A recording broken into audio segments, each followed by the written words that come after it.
358 pagavo, adesso mi hanno aumentato a 400.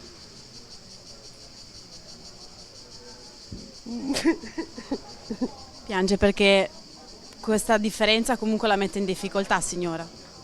Per chi paga poche decine o poche centinaia di euro di affitto, poche decine o poche centinaia di euro fanno la differenza. Siamo poveri, non stupidi, recita così il cartello appeso alla carrozzina di un ragazzo disabile. Contro la nuova legge regionale sull'edilizia residenziale pubblica in vigore dal 1 luglio, che aumenta il canone per gli inquilini degli alloggi popolari, sale la protesta. Inizia da Padova per girare tutto il Veneto e arriverà anche a Venezia. Venerdì sera ad Abano ci sarà un'assemblea pubblica, ma intanto eccoli davanti alla sede dell'Ater di via Raggio di Sole a Padova. Cercano un confronto su quella che vivono come un'ingiustizia, ma la porta resta chiusa. Sull'uscio una guardia privata, dall'altra parte pensionati, disoccupati, famiglie in difficoltà. Posso chiederle quanto spende al mese di affitto? Sono occupato da 3 anni e non ho stipendio, non ho niente. Ho 4 mesi da pagare. 2,20 e 400, senza spese condominiali. Quindi questi 180 euro di differenza per lei sono una grande differenza. Abbastanza.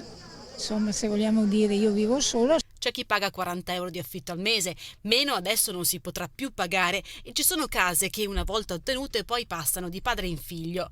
Ma ci sono molte persone in difficoltà economica, un numero crescente. Secondo parecchi sarebbe meglio adottare il principio della rotazione di queste case. Non è un problema di rotazione, è un problema di sottrazione del patrimonio pubblico, perché quando si vende, quando non si ristruttura, quando si lasciano andare al degrado gli appartamenti o palazzine intere, vuol dire che si fa una scelta di sottrarre patrimonio pubblico alle graduatorie, alla possibilità di accesso alla casa pubblica della gente che ne ha bisogno. Le case ERP tra Padova e provincia sono 5.300 in totale. Gli aumenti riguardano 4.099 di queste, per metà sono abitate da ultra settantenni. Il sindaco di Padova, Sergio Giordani, ha messo a disposizione 200.000 euro per aiutare chi non ce la fa a rispettare la legge.